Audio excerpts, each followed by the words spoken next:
Hello everybody, welcome back to my channel, and today we are back on Vistella, the furry visual novel.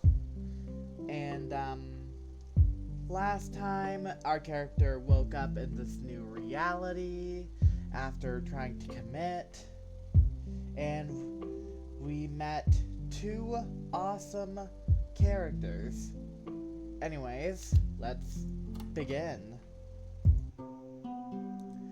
As much as I don't want to constantly bother him, me being unable to read is the problem to say the least. Of course. Oops. Of course, but I do believe we are getting sidetracked, right? I returned to check on the machine after we patched you up. That expression on your face tells me something is not right. Yes, the blank was. What? Baba what now? Yeah, I don't think unique identifiers like names translate. Right, my bad. Gateway machine, it was completely busted. Some parts are charred black, some others are completely incinerated. It looked as if it experienced a massive energy surge. I have no idea where such a surge could have come from. These are some really high-end materials. They should be able to handle some intense heat and energy transfer. Everything has already been accounted for, and my other test runs were successful, so I don't know how it could have. He finally stops, breathing a bit ragged. A dark shade shrouds his face. I should probably distract him. Hey now, I was actually watching a comet too before I came here. Really? I can see his ears perk up a little. This strategy is working well, it seems. A golden comet called Lycos. Funny. Lycos means wolf, doesn't it? And here I am, talking to a big wolf man. Wolf dog? Canine? I shouldn't be too hung up on that. Oh, what a coincidence. Ours was a reddish pink hue. You should still be able to catch it once quarantine is over. A pink comet, it sounds pretty cool. My family's record calls it the Soul's Comet. I don't know how the greater astrology community refers to it, though, since I don't have too many connections. Really? I thought you would have been swarmed with friends. There was a split second where his eyes widened. I think that comment caught him off guard. He then rubs the back of his neck and laughs. Haha, you are flattering me. It can get stressful to talk to strangers, so I tend to stay home and work on my projects, such as the gateway machine.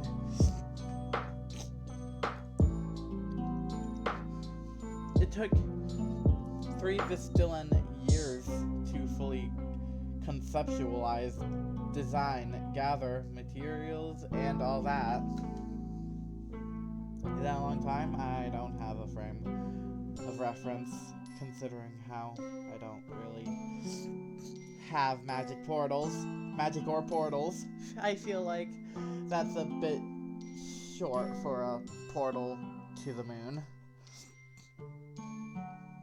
It's a long project for me, at least. But that's because I was making prototypes and dedicating my time to other projects. Now that I know what material to use,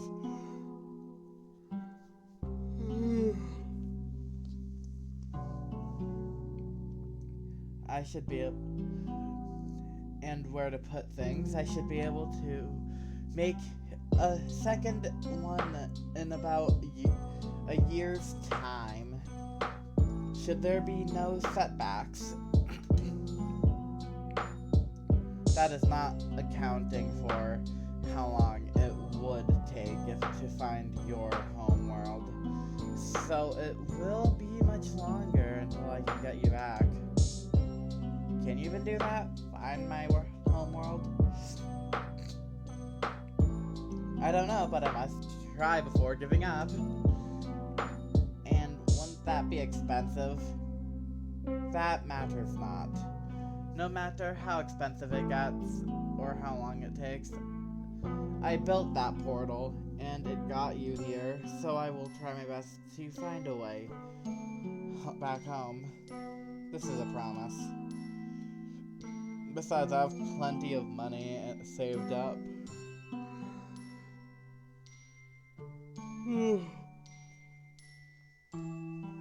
So don't worry. So don't you worry. He seems eager to help me out of here, doesn't he?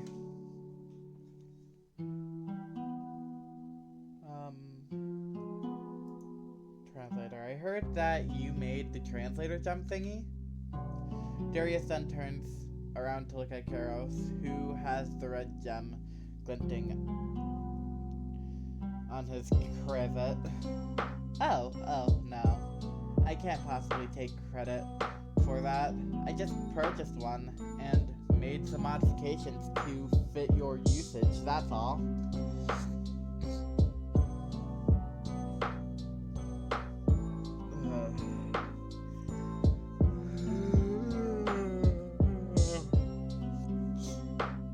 Humble brag much. But if you can fiddle around with a brainwave translator, then I think you have the bragging rights. Would you like to know more? How does it actually work? It would be pretty bad if something ends up being miscommunicated. Huh. What do you know so far? I know the device captures your brain waves before you speak and translates them for other people within a certain range.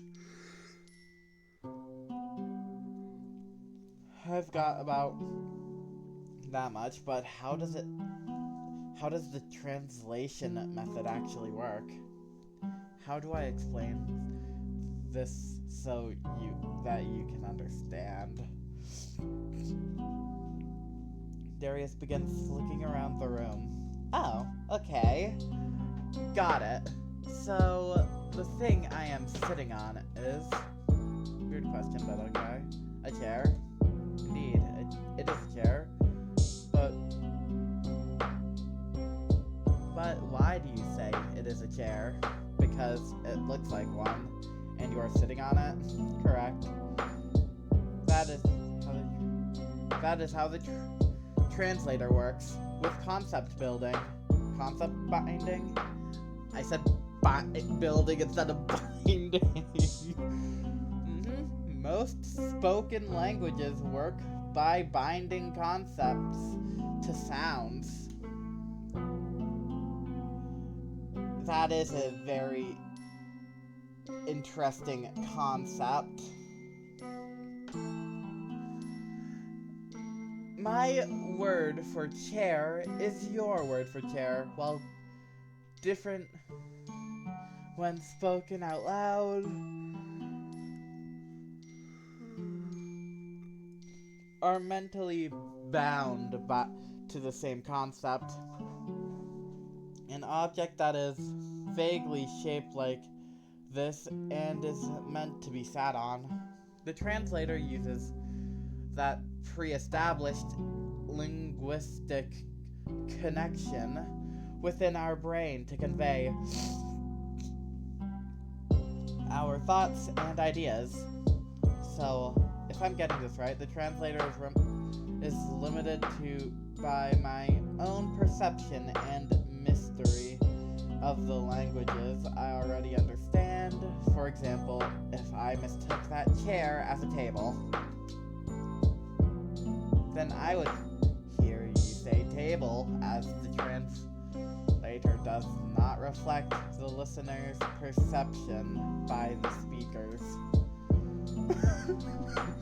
Then would you understand if I spoke Vietnamese? Of course.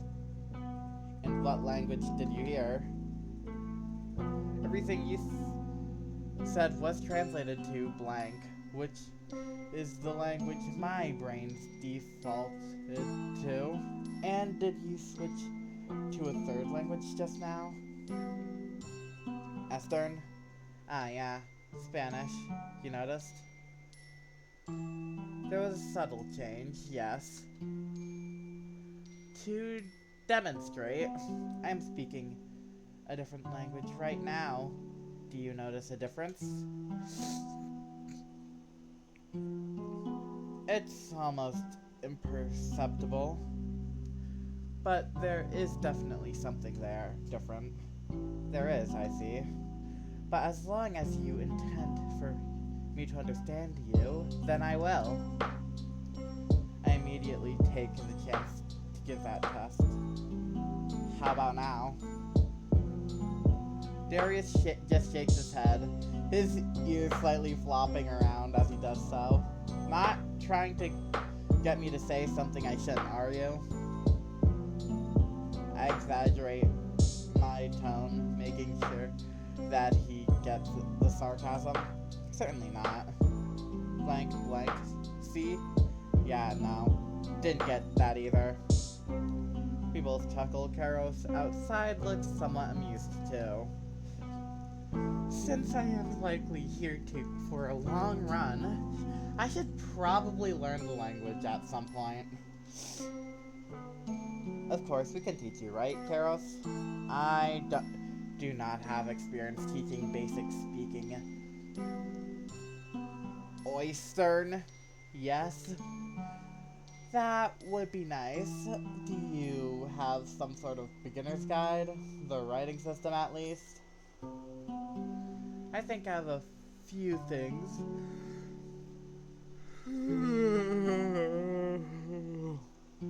From back when I moved here. I'll grab them for you later. Oh.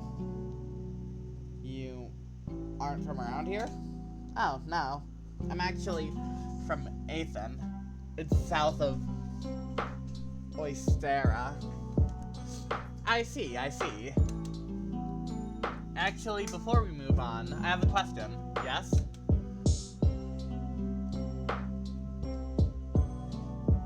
We established the whole concept binding thingy. What about the gem? What makes it different from any other jewelry? Because from a glance, it just looks like any other gem to me. Ah, now that's a good question. Darius then presents the gem to me. This here is a special device known as... Ah, right. Names don't translate. Let's call it a language ruby for now. Language ruby? Indeed. It might be difficult to see with the naked eye, but there are tiny grooves carved onto the surface of the gem. Each groove is meant to guide the flow of blank into perfectly aligned patterns. That didn't translate, but it definitely sounds like a term I am familiar with. Mana? Correct, mana. The medium of magic, and the strings that Weave the world. So the grooves are meant to guide the flow of mana into forming a pattern of sort. I'm assuming something like a spell. Indeed, the grooves are a blueprint, and spell is the final product in this case. A translation spell. I see, so the gem is just a medium for the spell. You could say that. And does it need to be a ruby? Not at all. It doesn't even have to be a gem. It just has to be, it could be a piece of wood, or even a rock, but as long as there is a blueprint for the spell, then it can be turned into another language ruby. It just so happens that the high quality rubies are the best medium for the spell. Their internal structure already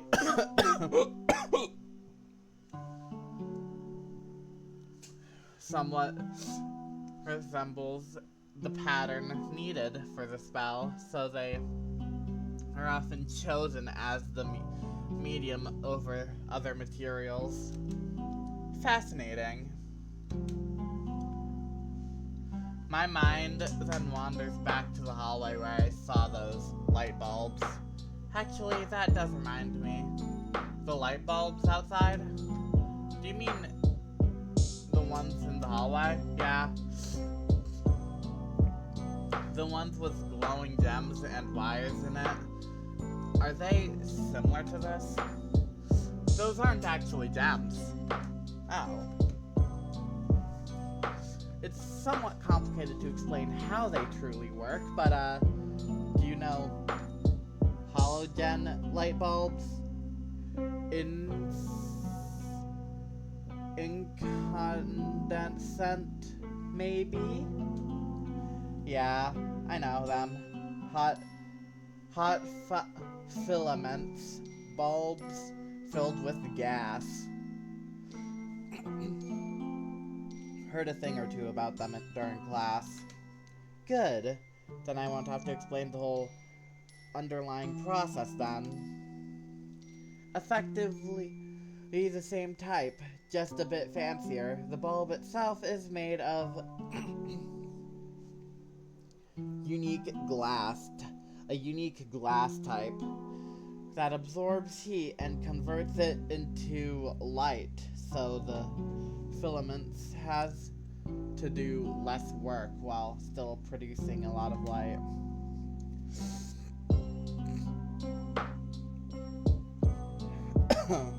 The gems are the same material, actually. Why the gem shape then? Personal aesthetics. Noted. How long do I have to stay up here? By the way, Carol said. Darius clears his throat. A week's time should be enough, should his condition remain stable. This turned to mimic Carol's voice this time. And it was an excellent impression. I looked outside for Kai's reaction, but he simply gives a glance in return before looking away. I wonder if this is just our thing. So, you're saying after a week I can just go outside? I mean, we aren't keeping you hostage or anything, but it would be better if you stick with us for a while.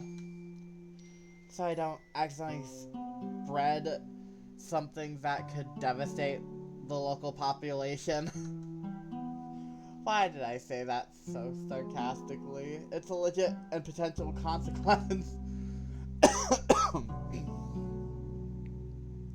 That is one of the reasons, yes. The second reason being so that you don't catch something your immune system can't handle and dying as a result. This is to be expected, yeah. Don't worry, I'm reasonable enough.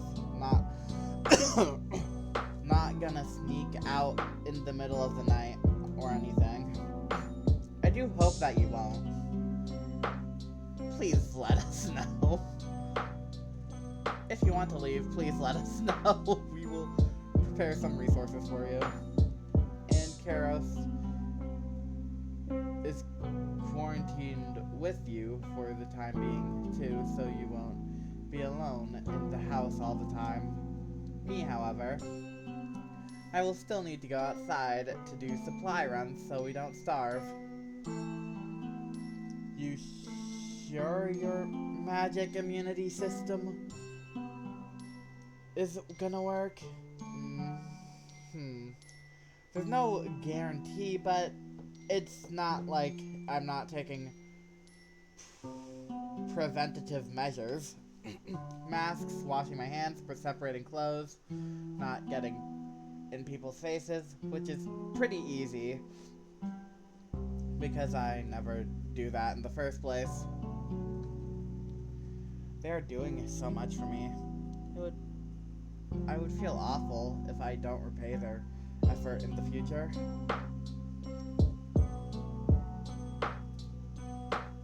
I feel my head. I feel a throbbing sensation in my head. Jeez. Okay. Info overload. Okay. Time out. I think I've got the basics of things. Does your head hurt? Kinda, but I can still chat for a bit. Just no new information. Noted. I don't think talking your ears off about everything in our world is very productive anyway. While I can do that, I think it's best that you experience things for your own. I nod. There is quite a bit going on in your world. Magic, gods. There is plenty of time for me to learn, since it's gonna take you, what, a whole year to get another machine up and running?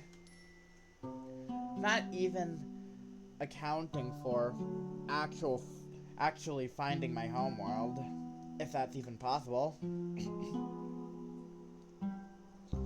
I can accept magic, but something about gods is just hard to wrap my head around. A moon that is actually the corpse of a god, Lord of the Stars. I forgot they revealed this last time. If they are out there, then where the hell are they? Should there be no setback, of course. Though I did notice something about you. About me? You don't seem particularly excited about going home. I thought you would be more cheery hearing it. That question causes something to bubble inside me. Yeah, I really should be more happy, shouldn't I? But how could I be happy? All that awaits me on Earth is an empty house and a hollow, meaningless life. Darius, I don't have a place to return to anymore. What do you mean? His tone is lowered to a quiet hush. What is he worried about? I stated an objective fact, so stop looking at me like that. Let's just keep it at that. Nobody will miss me back there. Silence. I made it awkward again, didn't I? Damn it. I should apologize. Then, would you like to stay here with us after a second portal is complete? Huh? It doesn't have to be with us. He waves his hands frantically. But yeah, I will still work on the machine to see what went wrong. And if possible, find your homeworld and stabilize the connection. So you can go back if you want to. That way, you get options. What do you say? What do I say to such an offer? I first need an answer to another question first. Can I trust him? I let my guard down just now. He is the reason for me being stuck in another world, yet I do not have any anger directed at him for bringing me here. If anything, I'm angry that he's too kind. All of this is going too smoothly. This is when something must go wrong. The first thing he did upon meeting me was bowing and apologizing profusely. He swore that he would find me a way home and promised that for the duration of my stay here he would take care of me, which was a lot to offer to someone who had attempted to murder him just a day ago. Even if he is completely invincible or something. Wait, why did the music stop though?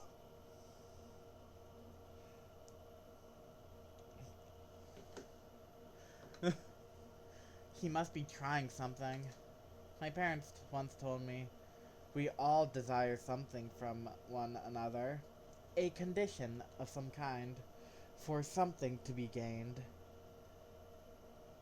means something must be lost. A true unconditional bond is familial, and that bit of wisdom has proven correct many times thus far. There must be something wrong with him, right? Why does he know exactly what to say? Why is he so thoughtful? They have magic, so is he some sort of mind-reading master? Manipulator? Is he going to sacrifice me for some ritual? You're overthinking this. You're overthinking this. Why would he save you if he was gonna sacrifice you to some ritualistic god? My thoughts swirl like a storm. This is unstoppable force. To question the man sitting in front of me, I need to know. To know what kind of conditional wolf desires from me. To know why. How he could be so kind to someone he barely knows. Darius, may I make a request? Yes, please go ahead.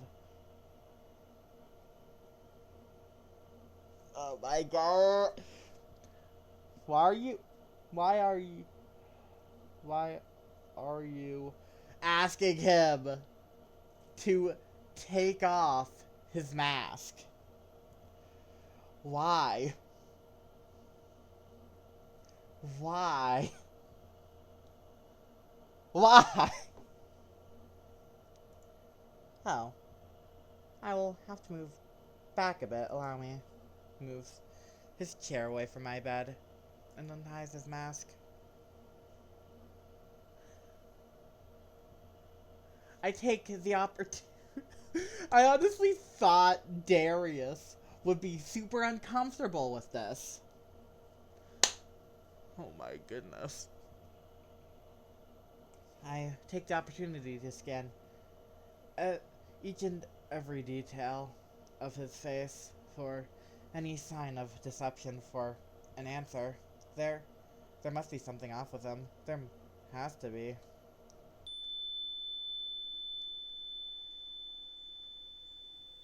All I am met with is a soft, expectant smile.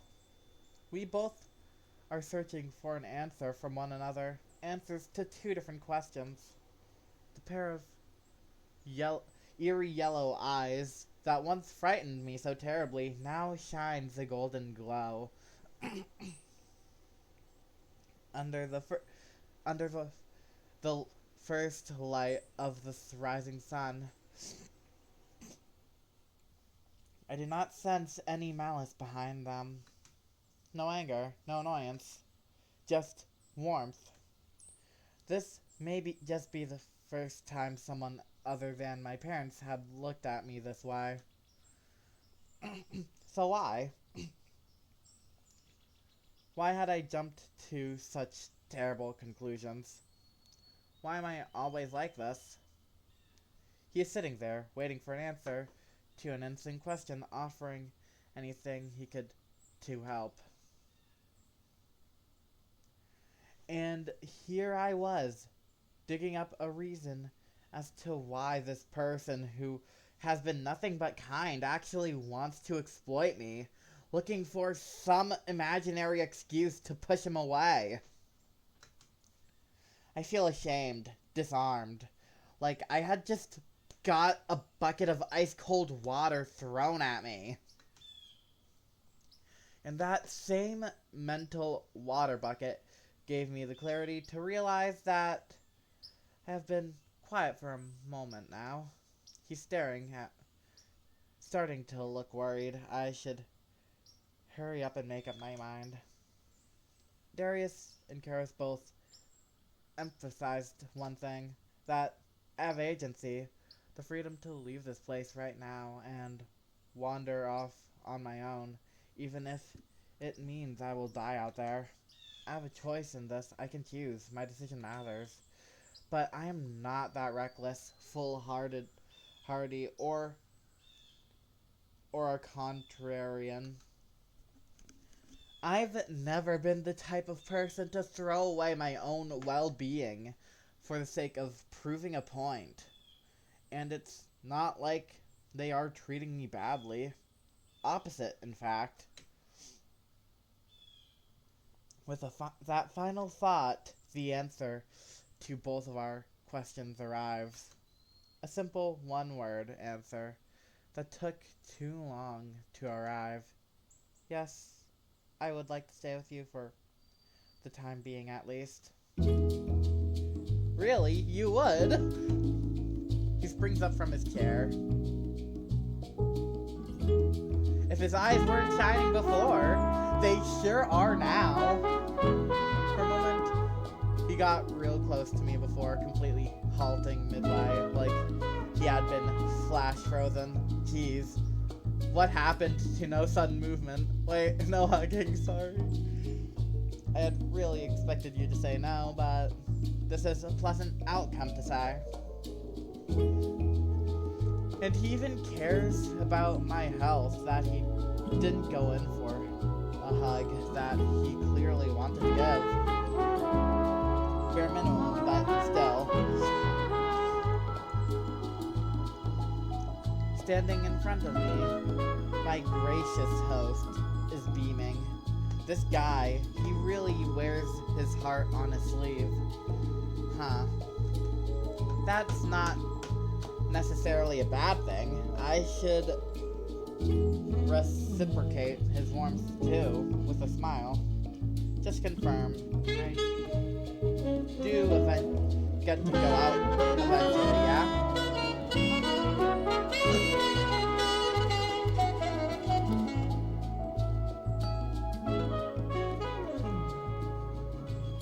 Just turning that down a bit so my voice is easier to hear. Of course, but we can't really let you just walk around like this. Maybe some sort of illusory disguise will do. Yeah, I can't imagine the locals would take too kindly to seeing an alien just casually strolling about. This music is so catchy though, I love it. I have spent my whole life trying to blend in, so this isn't too much of a change. You dropped illusory disguise rather casually there. Is that, like, even legal? Maybe? I mean, I don't think it's illegal. There are definitely some people who use them.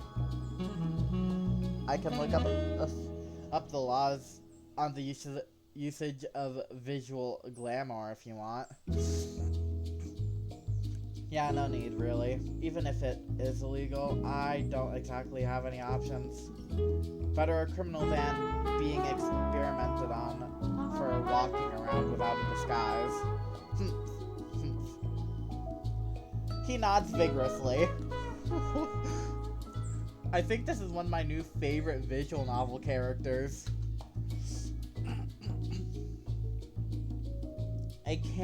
I really can't help but smile at the massive difference between his outward appearance and his demeanor.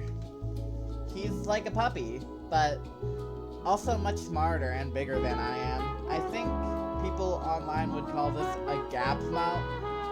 What is a gapmo? What is that? Some rich people apply them so they don't have to dress up or wear makeup. So, some also use them to disguise certain, how do I say, physical differences. Interesting. People back in my world would eat that stuff up. Really? Yeah, I guess people can be, what's it called? Too focused on appearance. Vain, superficial, or maybe shallow? Yeah, one of those. I do admit this is quite convenient. I can speak in any of the 2.5 languages I know, and you would still get it. It's the convenience of enchanted items. I can't stop gushing about this music. I am a huge person. Not a huge person. I'm a person who's hugely a fan of OST music like this. But would I be able to use a magic item? Kai mentioned not wanting to keep me exposed to too much magic. Oh, you're talking through a translator, are you not? It's performing well without any issue, so that means your body should be compatible with our magic technology. You could say this is an exposure test in a way. What do you mean? According to our understanding, what we call magic is really just heightened reality, and its medium mana omnipresent. It permeates everything. It permeates everything. In people, in animals, in the plants, and even in stones. Where there is matter, there is mana, so it's pretty much unavoidable. There's a catch though, which is, the qualities of mana differ from place to place, even on our planet alone, so we were afraid your body being from an entirely different world may react poorly. Though you have yet to express any negative signs from being exposed to mana in our food, drink, or air, so we decided to kick it up a notch and see how you would react to being more concentrated, to being a more concentrated source of it. Which is to say the language Ruby. He nods. I can see his right ear flopping a bit as he does. Ah, my God. It's somewhat reckless, but I feel it's a necessary gamble. I would rather avoid another incident. I grimace. Yeah, rather not. Do you feel anything strange? Well, I feel pretty normal so far. Normal enough for someone in my situation anyway. That's awesome, but please do tell me or Karos right away if you feel off, okay? We will shut the translator off and find another way to communicate. I hope it won't come to that. It's way too convenient to stop using. I do hope so, too.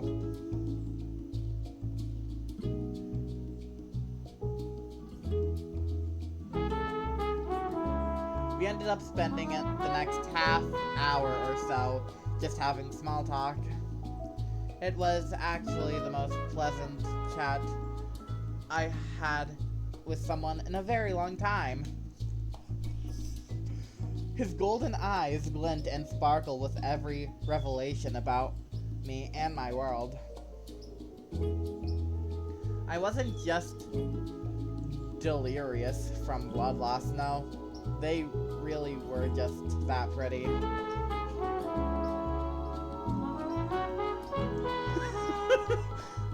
But alas, all fun must come to an end.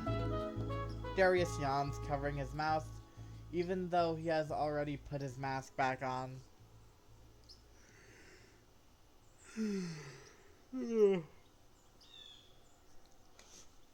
I've seen him nearly nod off a few times now. I suppose he has been out fixing the power lines all day.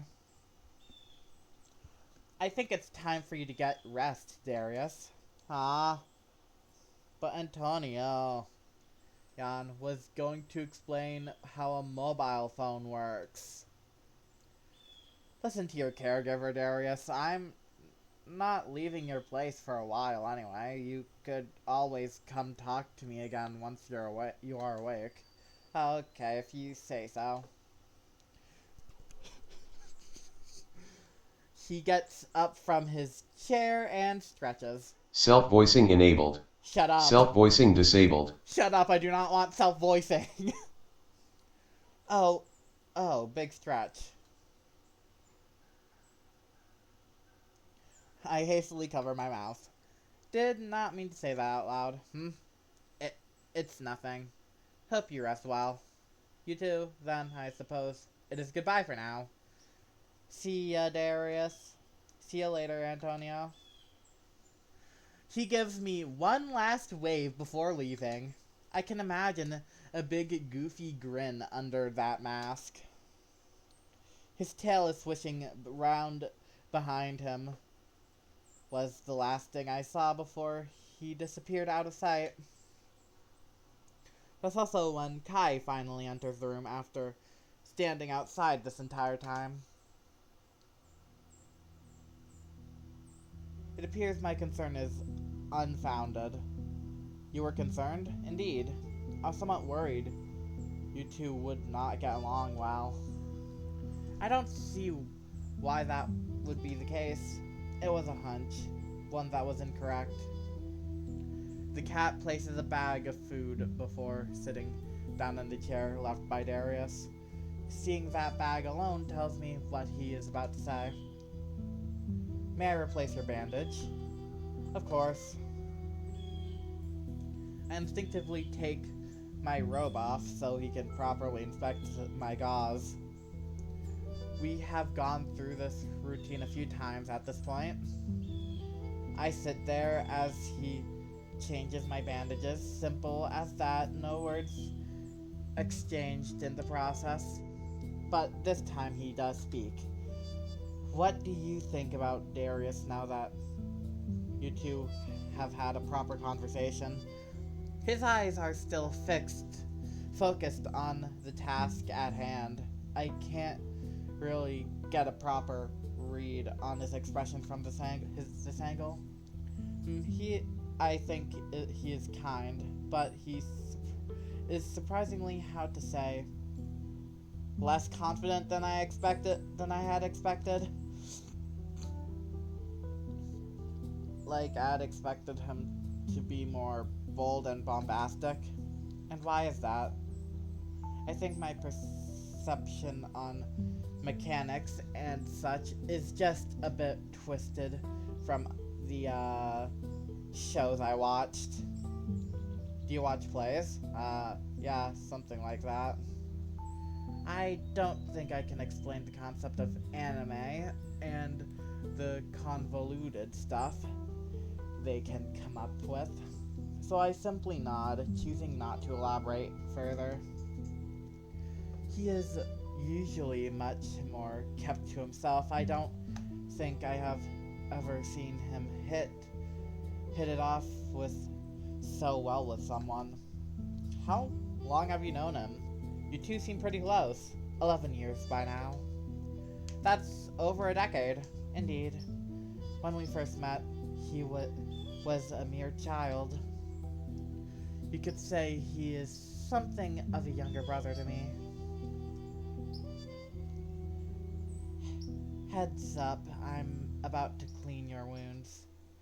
Prepare myself mentally as he applies a wet towel to my stomach, but much to my surprise and relief, it doesn't hurt as much this time around. Still stings a bit, though. You are handling this healing surprisingly fast. I don't think this will even leave a scar. I can't take a chance to look down at my bandaged stomach. This area around the stitches are barely inflamed at all. That is really strange. Even canker sores would take longer to heal. These annoying things. Maybe exposure to the mana in the food and drink is actually really beneficial for my body. Unless it takes out really horribly in the future, I can't really see how this is a bad thing. All thanks to your care, Kai. He closes his eyes and nods. The room falls quiet as I gaze outside. It feels much less awkward this time around. I'm getting more comfortable with sitting in silence with him. A variety of potted plants sit under the shade of pergola. Bright purple flowers bloom from the hanging vines. How long have we been on here? Around 40 minutes now.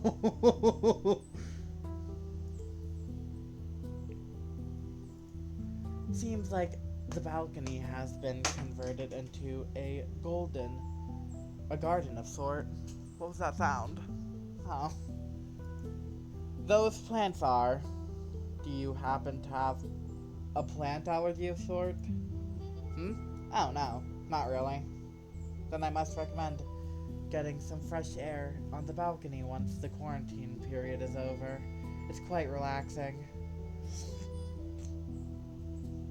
I nod along to his suggestion, still looking outside. I was meaning to ask, who takes care of the plants outside? Darius waters them sometimes, but it's mainly me. It's a personal pastime of mine. Most of them can also be used as ingredients, if not for cooking, then medicine. But in this household, they're mainly for cooking. Quite the green thumb you have then. I couldn't possibly remember how to take care of all those. I just had years of practice. An old friend taught me. For a moment, there was hesitation in his voice. Coming from anyone else, I wouldn't have thought twice about it, but coming from Kai, who always carries himself with confidence, those moments where he pauses feels all the more jarring. Still, I decided to just shrug it off. I have only known this guy for like 2 days, probably making a mountain out of a molehill. And we are done. Thanks, Kai. It's nothing. I'll be grabbing you some food and water soon. Would you like anything else? Maybe more food variety in the future? After the quarantine, of course. Most certainly. Oh, and how about some salt? I don't mean to complain, like, the porridge is good, but it's lacking just a bit of saltiness. To help things go down, you know. Table salt, very well. Will that be it? That's it for now. Sorry for making you do extra work, by the way. It is just salt, nothing off my back. No. What I mean is, I just suddenly crashed here and started affecting your lives so much. I just don't get why you two would do any of this for me. Well, it's a simple hospitality. Besides, Kai takes steps away before turning around to face me. He then removes his mask, revealing a gentle smile on his face. The feeling of having no home to return to is something I myself am familiar with. I don't want to watch another soul experience the pain of having no place to return to. It was an unexpected moment of sincerity from someone whom I thought to be the cold and distant type. The only thing I could utter was, "Thank you, Karos. I shall see you in a moment, Antonio." As usual, he bows and leaves. I expected the room to simply fall into silence once more, but instead it is filled with muffled sounds of birds chirping. It was a nostalgic sort of sound. Reminds me of the peaceful days when the only thing I had to worry about was what Mom would cook for lunch. Putting my robe back on, I slowly slumped back down onto the soft mattress. Warm. I wonder if it's the sunlight shining through the window, or maybe it's the soft woolen blanket wrapped around me, or the blue robe that still lingers, a faint floral scent. Perhaps it's something coming from within my ribcage. A rhythmic thumping that I have neglected. Yeah, it's been here all this time. My very own heartbeat. An unending beat that has accompanied me since my birth. Not once has it ceased or faltered. It reminds me of a certain fact that I have long forgotten to acknowledge. That I am alive. That there is something I can look forward to that isn't my own death. To talk to someone. To merely enjoy a bowl of salted porridge. After a long night, I can finally see the morning sun peeking through. It feels nice. Warm, but not harsh. I wonder if the plants on the balcony feel the same. The shades of green and violet right outside feel all the more vibrant.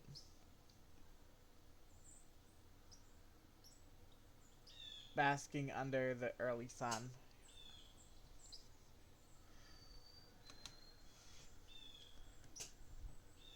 It's not really the sun, is it? Celeros, as they call it. One of the many things to think about. The path ahead is uncertain, but for now, I think I will take things one step at a time. I wish my camera was still working to capture these sceneries for later. Maybe I should take Kai's advice and just go sit on the balcony once this is over. I don't have my camera anymore, but I have a pencil and a notebook.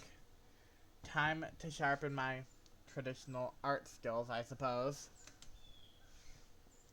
Seeing the sunrise from the balcony must be a treat. The boy next to me leans in and whispers, "What a witch, am I right? Huh? You shouldn't be saying that." It's fine. He mimics the teacher's demeanor when she was doing the roll call, making me hold back a chuckle. "Antonio, right? Are you new around here?" "Ah, yeah. My family moved here recently." The boy gasps. Ditto. Name's Damien. Wanna be friends? Oh, sure. Yay. Here. Hold out your pinky. For? A pinky promise. That we will be good friends. Okay. On that day, on that fall day, I made my first friend in a new city and someone who would eventually change the trajectory of my life.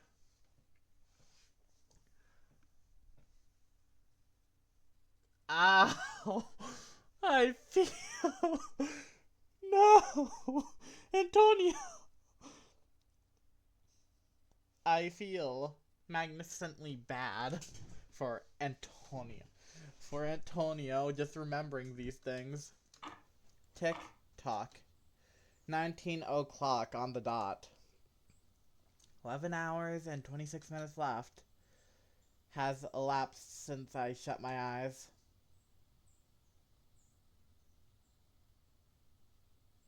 Sleeping in an unfamiliar bed is always somewhat uncomfortable. Your brain always tries to take the maximum amount of information in an unfamiliar environment. How the air lingers with the different scent. How the mattress doesn't exactly sink in the way of one's spine would expect. My stuffed animals and hugging pillows aren't here either. How long have I been reading? Almost an hour now. We could make this around like 2 hours, I think. How the air lingers with the different scent, how the mattress doesn't exactly sink in the way one's spine would expect. My stuffed animals and hugging pillow aren't here either. Antonio. He must have felt so much worse waking up in a strange room, wounded, and then seeing me standing there in the dark staring at him, down like a giant fool. That must have been a horrifying experience for him. Oh, we're in the POV of Darius. I rub my face before taking a deep breath. No. I have to get to... I've got to calm down. Antonio said that it was okay and he had forgiven me. This is a trust-building exercise between us. As I always said, I need to trust him. I prop myself up on the mattress into a sitting position. It feels firm under my hand. Quite a big contrast of mine. Karo said he was more used to sleeping on more solid surfaces. The last time I slept in Karos's room was during renovations 8 years ago. Just like now, I tried to sleep on the floor, but he insisted I have the bed.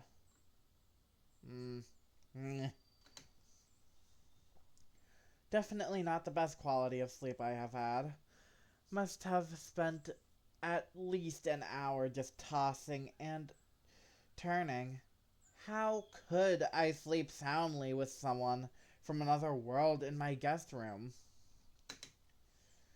The many thoughts that had disappeared when I fall asleep are starting to resurface.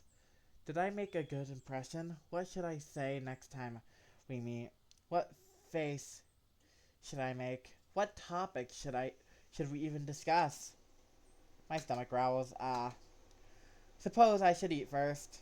If Antonio heard that, he would probably think I wanted to eat him or something. Oh my god. No, he won't, I hope. But there shouldn't be any more room for errors, especially after such a series of personal failures. A sigh escapes my muzzle. Cracking the door open, I scan the hallway to make sure there's nothing out of the ordinary. All clear, it seems. No new or displaced objects. So I shut my eyes, right ear twitching as I take the surrounding noises. Other than some background noise, I can only hear the slight muffled creaking as a kitchen cabinet opening and closing.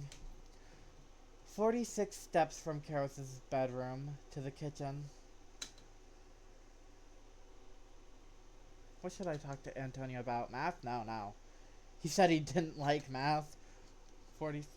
34 steps. Biology? Maybe I could try asking him about the animals back on Earth. Caros said Antonio recognized us as animal people, meaning the fauna there should share similarities with us. I wonder if this means the theory of that our parent has multiple solar systems under their care is potentially true, but Antonio seemed surprised when I mentioned gods. Did they not interact with the creatures of Earth? No. I'm getting distracted. What else? 24 steps. Technology? He seemed quite receptive. Maybe that's something I can talk about. Maybe I can ask about the phone and camera he has, but I can't just ramble about tech forever either. Top priority right now is making sure he can survive without us. I have to think of something else. Geography? 12 steps. History? Politics? 10 steps. Would he even be interested? What if he finds those things boring? 5 steps. But they would be important knowledge to equip him with. I rub my head for tilting my head up at the ceiling. 1 step. Gah! Somehow, my chin slammed against the kitchen door. With an audible smack. No pain, as always, but how did I miscount my steps? I was sure. A voice echoed from behind me. Darius? Yes? Did you bump into the door?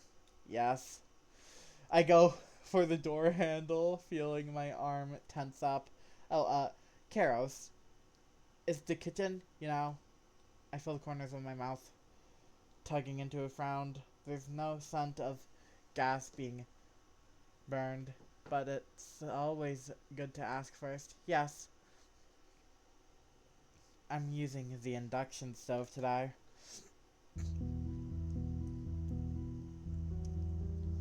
When I entered the kitchen, Karos is facing away from me, preparing something on the countertop. Salami. By the smell. The spicy ones. I also smell porridge. There is a salty scent to it this time. Thinking about something? Yeah, Antonio. How did you tell? Quite unlike you to bump into things in our home, unless you're distracted. That is, hungry? Go sit. I'll make you salami and eggs. We can have it on toast. Okay. Grumbled as usual, yes? Do you want some coffee? No, thanks.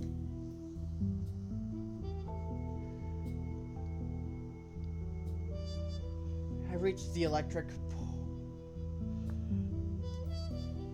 percolator in the cabinet, but stopped just short of grabbing it, instead going for the kettle. This isn't quite the time for me to go through my routine coffee rituals. I need to keep it brief and check up on Antonio. Instant coffee today? Yeah. Do leave me some hot water then. Thanks. I fill the kettle halfway with water before putting it in something. Sometimes I'm really glad we installed this induction stove before I basically had to rely on Keros to heat anything up. And cooking was entirely out of the question unless it's tossing salad or making marinade. When did you start doing that anyway? It was after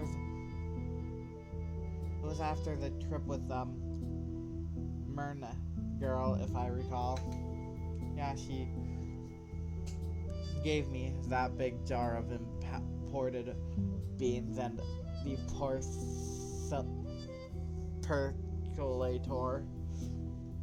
percolator. You were staring at the thing for an awfully long time.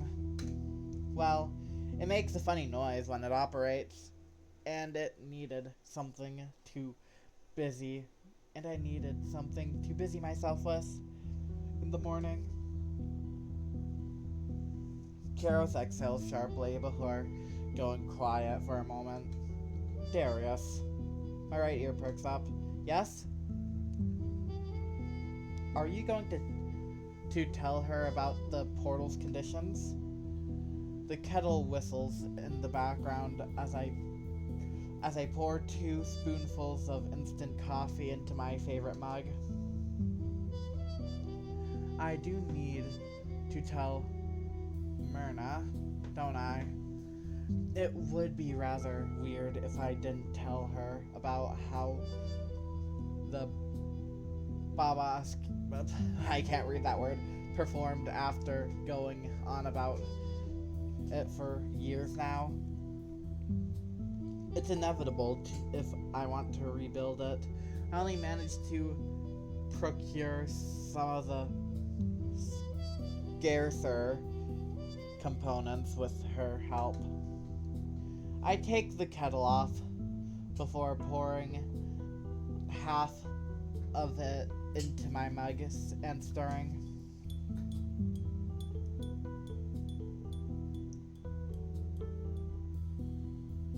Trying to hide, it probably wouldn't work against her. She would be able to tell right away that something went wrong.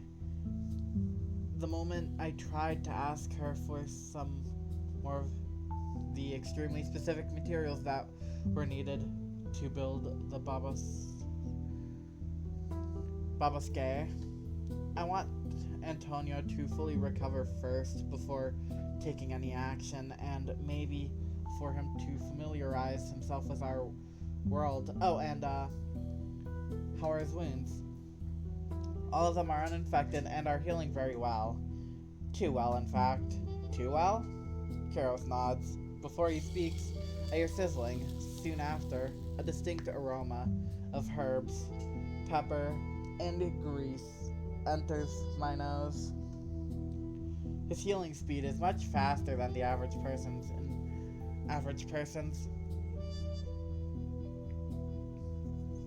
Inflammation is minimal. It's something I would expect from a minor wound after a few days of healing. Not something that just got reopened just over a day ago.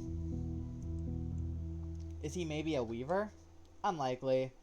Kept track of his bodily mana concentration, but about the average level for a non-weaver, if a bit below that. It was much lower when he arrived, but nothing that would point to him being a weaver.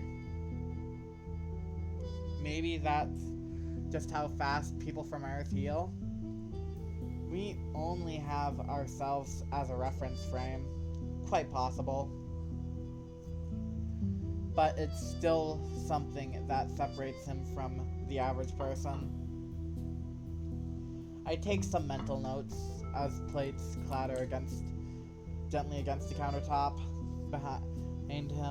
behind me. The crisp sound of eggshells cracking soon follows. Have you figured out a cover story for him? Oh, not quite. I was thinking maybe he should be here to study the town. Something that's not too grand. I'm not quite sure yet. I'll ask him to help. It is his story, after all. I don't want to impose a random narrative on him without his consent. Karos doesn't comment and continues to stir the egg pan with a pair of chopsticks. He has taken a liking to those lately. Well, it's a good thing the storm provided a convenient cover story for how nobody noticed him getting into town. Having a guest in our household will also help explain our strange behavior lately. Yeah, people have likely already noticed that there's something off with us. Karos not being the one to go into town, me running around with a mask on.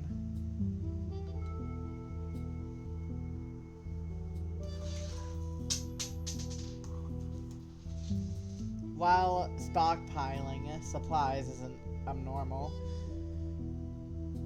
behavior for us, we will still have to purchase new clothes and other miscellaneous items for Antonio down the road. The townsfolk likely won't dig into things as long as he doesn't cause trouble, but we still need to make sure everything is spotless. Yeah, that's one upside of living here. Once everything settles down, it will be as if Antonio had always been here, like how they welcomed us. I hope so, at least. Caro sets a plate down in front of me, salami, scrambled eggs, and some crunchy-looking toast. Just how I like it. Doubtful the townsfolk will be our biggest issue, but you should eat first. We will discuss this later. A hungry mind is a cloudy mind. Uncle used to always say that. Also, that's probably stirred well enough by now. Without realizing it, I've been stirring my coffee during the entire length of our conversation. Karos then sat down with a plate of his food before we began to silently eat as well. A bite of crisp salami, some fluffy scrambled eggs, a crunch of toast. Sigh. Still, it's rather difficult trying to pretend everything is normal when there is just a person from another world right above our heads. Someone who is in a terrible, vulnerable situation. And it's all my fault. I grab a mug of coffee, giving it a slight swirl, and watching as the dark liquid ripples before settling into a reflection of me. I set the mug back down. By the way, Karos doesn't respond as he's chewing, but he directs his gaze to me. Is Antonio awake? Once Karos is done chewing, he responds. He is, at least a bit ago. Should be waiting for his meal right now. Are you going to go talk to him? Yeah, there's a lot of information to inform him about before he can go outside. It is my personal responsibility to tell him as much as possible, after all. You're going to need this then. Karos produces a small case from his pocket before handing it to me. The porridge will take a bit to cool, so do take your time to eat first.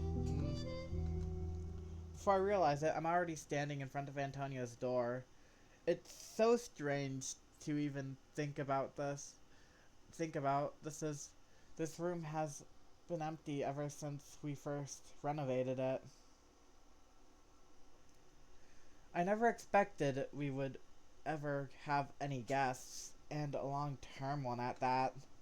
Looking down, I just now notice I don't have an empty hand to knock on the door. In the other, a book from the downstairs, so logically I raise my book hand to prepare to knock. Ah! The words won't come out right. No, no. I just need to. Deep breath. In, deep breath out. I knock. Antonio, are you awake? Uh-huh. Do come in.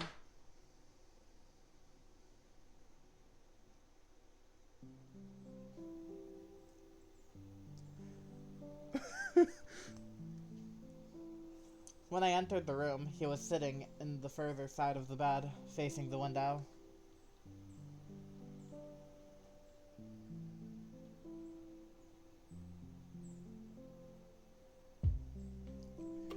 I have practiced so many variations of my greeting, but the second he turned to face me, every single bit of practice I had done simply vanished from my brain, so I just stand there, stammering. Uh, Antonio sits there in silence for a bit. I really expected him to be annoyed or something, but then he just smiled. Darius, good afternoon. Oh, yeah, good afternoon, Antonio. You changed your hair, I see. This? Antonio points to his hair before tucking a loose strand behind his ear. Yeah, I suddenly became acutely aware of how annoying it is to have half of my vision obscured all the time. You kind of look like Karos now, with your hair tied up. Huh, is that so? He runs a hand through his slicked back hair.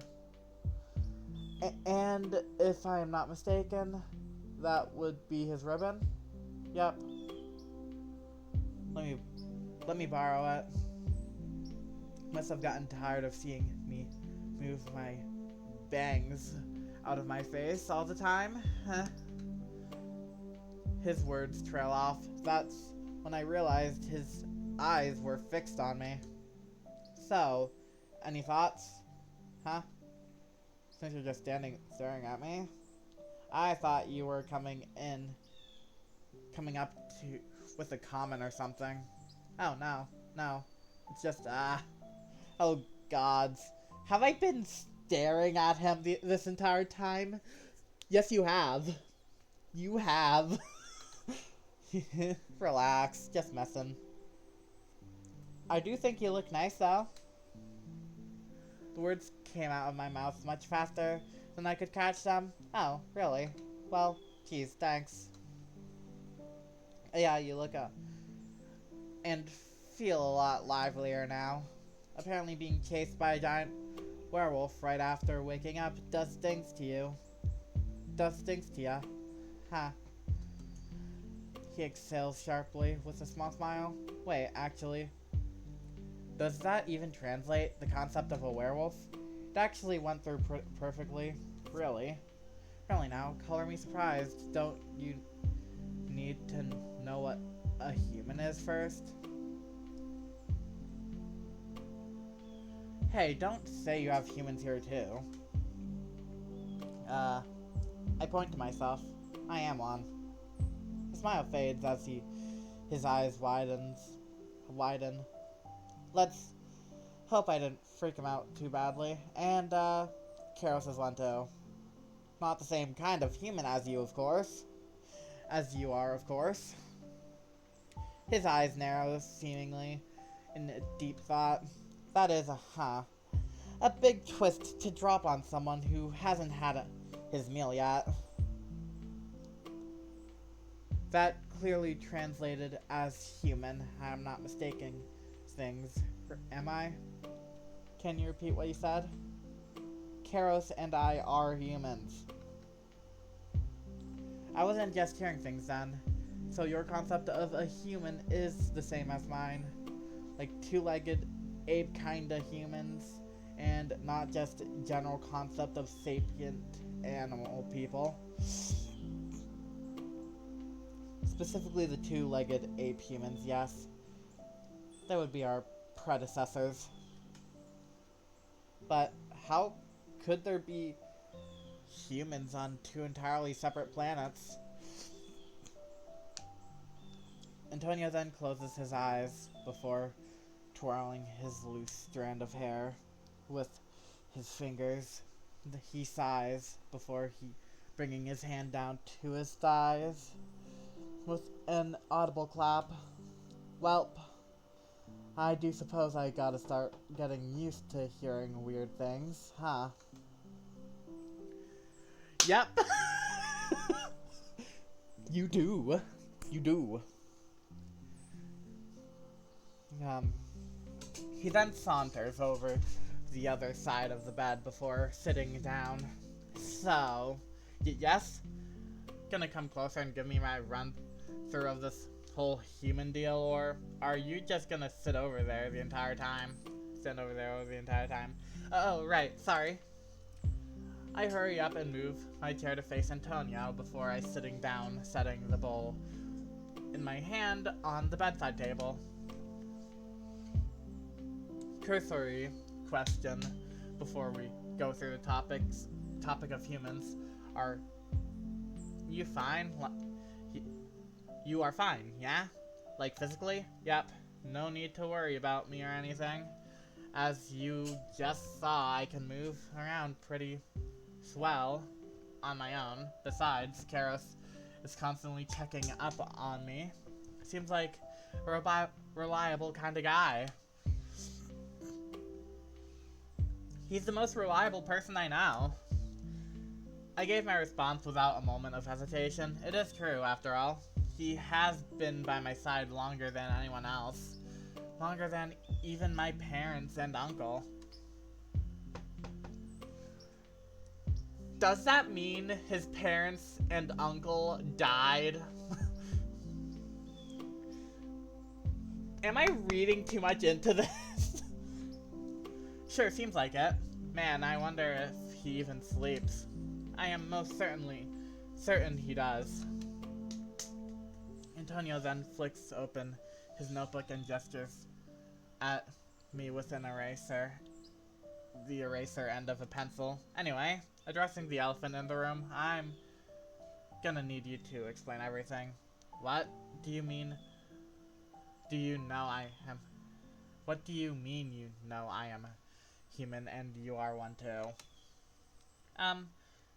So basically humans like you are what we call old humans.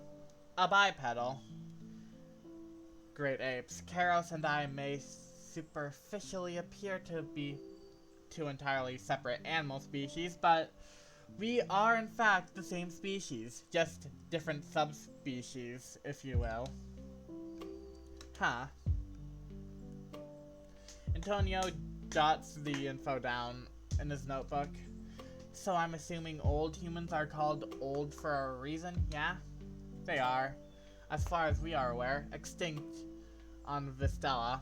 It's what I chose to be the topic of the conversation for today. Is that why you proposed the whole illusory disguise thing? Yes, unfortunately, if you walk around as you are now, it would only be a matter of time before you are taken either by the government or some shady organization.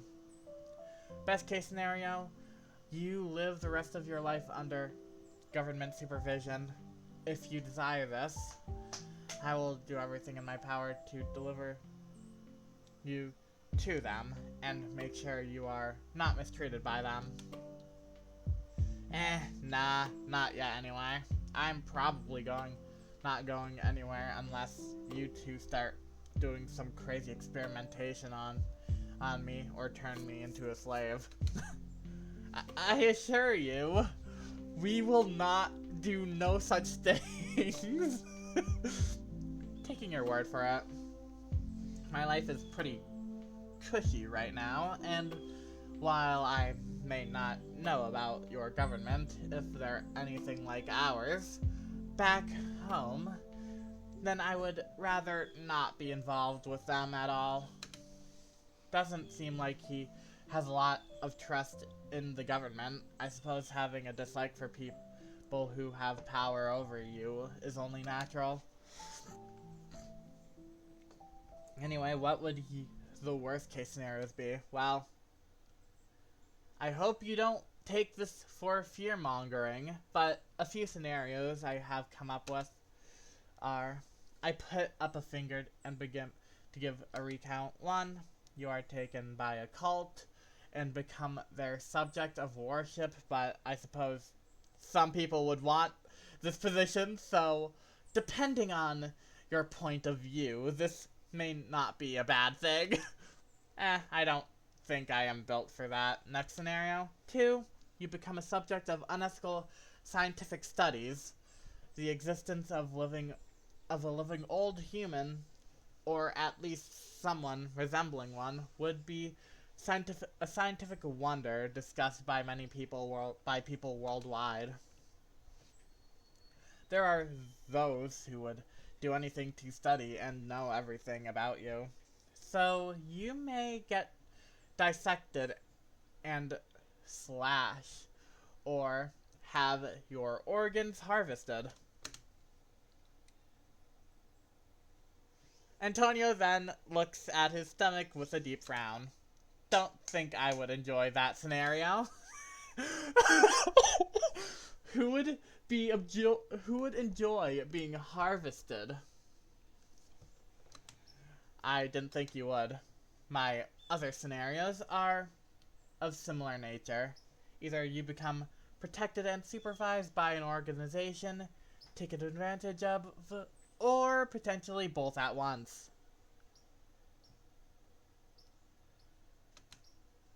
I suppose if a caveman suddenly appeared on Earth, they would probably be subjective to the same kind of treatment.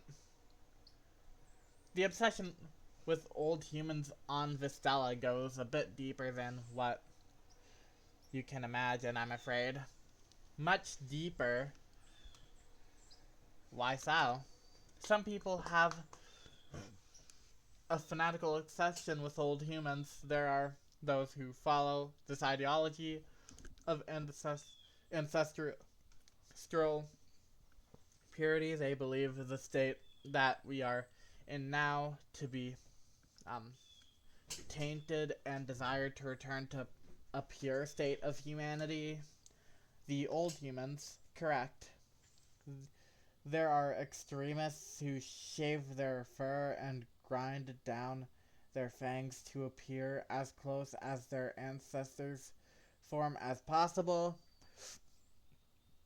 Simian people get swept and become the mascot of the ideology because of their similarities to old humans. Of course, this ideology is rejected by most people right now, but cults are known for their persistence and fanaticism. The moment they are aware of your existence, they would likely do anything to get their hands on you. Antonio goes quiet, staring at his notebook. He probably needs some time to digest everything, so I just stay quiet and watch him. Antonio lightly taps his pencil against his forehead. His face is scrunched up, seemingly deep in thought. Then he began scribbling in his notebook with nothing to do with at this moment. I just watch him. Maybe I should come up with something to say next, but I find my mind completely blank. What do I even do in this moment? What should I do? No one has ever encountered this scenario before. This is completely unprecedented. I have no knowledge or experience to fall back on. There are fictional books out there about people meeting an old human who survived, but this is beyond that. He looks like an old human, but he's from another planet. He feels no different from any ordinary an ordinary person. Yet he is so different from anyone I have met.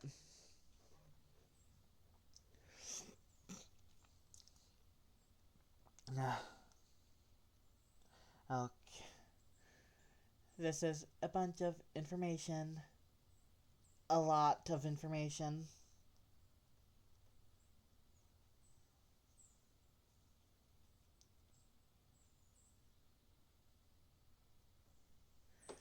The way he emotes, the way he talks, the way he tries to reassure me, even when I was the one at fault.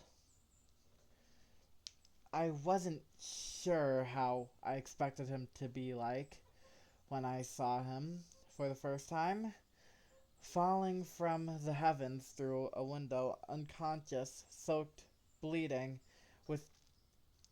with torn and tattooed clothing. It was beyond everything I could have ever planned. I just stood there in the fields, utterly overwhelmed by torrents of thoughts. If Karos weren't there, how long would I have just stood there for? I am not quite sure. It all feels so confusing. My thoughts have been incoherent lately. The sound of graphite scratching against paper coming to a halt brings me back to reality. Okay. I think I have a clue about what happened here. May I propose it? Sure, do feel free. Okay, so, in the past, your ancestors looked basically something like me, but then something happened, likely whatever caused the Lord of Life you talked about to be entombed in that second moon of yours. The death of that god caused the old humans to become. He then made a gesture with his index finger, flexing them, relaxing them. Tainted. Based on context clues, likely some form of somatic quotation marks. And by tainted, I assume the way you look right now. You, for example, resemble a dog or a wolf of some sort, and Karos looks like a cat, but you both still count as one species overall. And this whole ideology is to return humanity back to when you were untainted, like me. So if I get spotted in public, as I am now, I will either be turned into an idol, a zoo animal, or a lab rat. How close is that? Very close. I'm quite surprised you deduced everything with such limited information. He shrugs. You gave me enough clues to figure things out. I do want I do want to know more about how we here as species though. We got here as a species though, which is why I've brought you the present book. I have been holding this entire time on a cherry tone. The Chronoblate Records, A Human Account, Volume 1. It sounded forced. Wow, look at that. It even has a cover image. I was reading back on it right after you arrived in our world. I figured it would come in handy.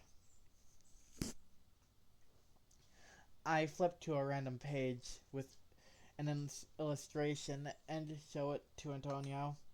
It even has illustrations inside. Antonio chuckles. Is something wrong? Nah, no. Sorry, it's just glad there are pictures between the giant rocks of text I don't understand. I will read everything to you, of course, even when I'm not around. Maybe you can still hold on to the book and look at some of the illustrations. If you want to, maybe. Carols can help you with reading too. Maybe it can be practice material. But I wonder if it's appropriate for new learners. The language used isn't too complicated. There are some scientific terms, but they are relatively basic. You can always ask me or Karis for help. Realizing that I'm rambling again, I force myself to shut up. The inner parts of my ears feel hot. When I built enough courage to look back up at Antonio, I found him just looking at me with a soft smile. Self-voicing enabled. Antonio's room, Darius, sorry. I, got off topic. I hate the self-voicing! Self-voicing disabled. Shush! So sorry, I, got off topic. No, it's quite alright. I like it when people are passionate about things. I need more of that in my life. Are there any pics, illustrations of old humans in there? I want to see what they look like. I quickly flip to page 32, where there is a drawn image of a Priaplatago human family before handing the book to Antonio.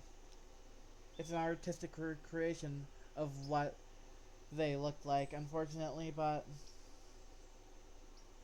I figured this is most appropriate for the first impression. Antonio looks at the contents of the book as he traces the page with his thumb.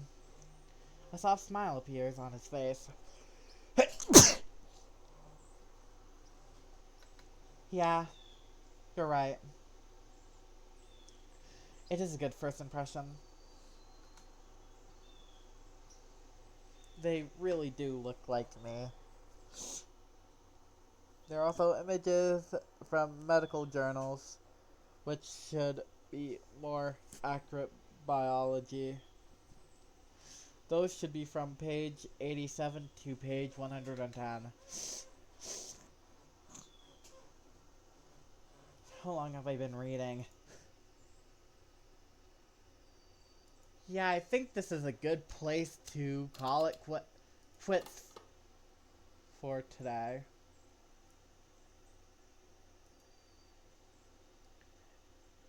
But yeah, thank you guys all so much for watching, and I am going to see you guys in the next video, whether that's a visual novel reading or no commentary video. Bye bye!